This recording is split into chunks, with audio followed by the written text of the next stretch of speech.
Hannah and Rachel are both in their 40s and live in the village of Hook Norton near Banbury. Neither can afford to buy a property and both are on the housing waiting list.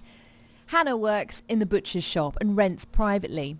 Her flat's often freezing and she's seen her rent increase twice in the last 18 months, putting pressure on already squeezed finances. Being in a council property would be a lot better because they can't just kick you out. They can't sell the house just like that.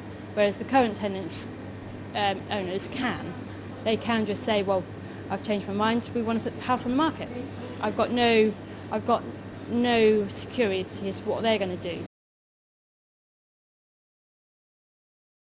Art teacher Rachel moved back home with her parents 7 years ago after being made redundant. She too has struggled to find anything affordable in the village.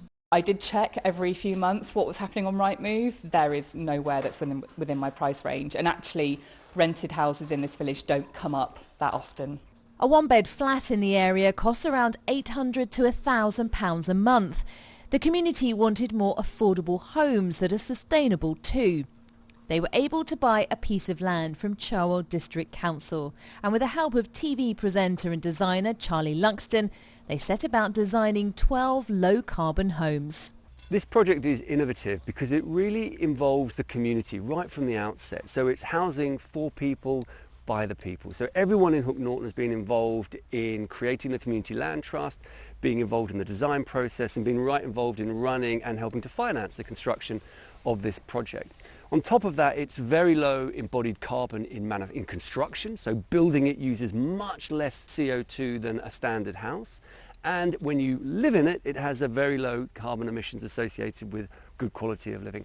8 of the homes will be managed by a housing association, with rents charged at no more than 80% of market value. And because they've been fitted with a high level of insulation, as well as solar panels connected to a microgrid and battery, they'll be cheap to run too.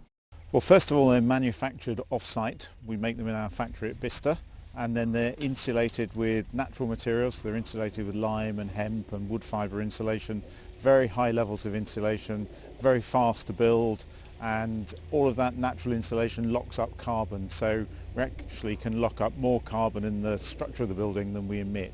The development's taken a holistic approach to meet people's needs, from a community centre with shared workspace to an electric car sharing scheme.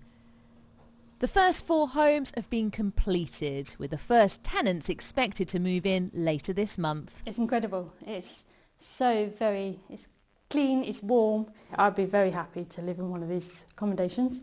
So I just hope I can get one. Katherine Da Costa, BBC South Today.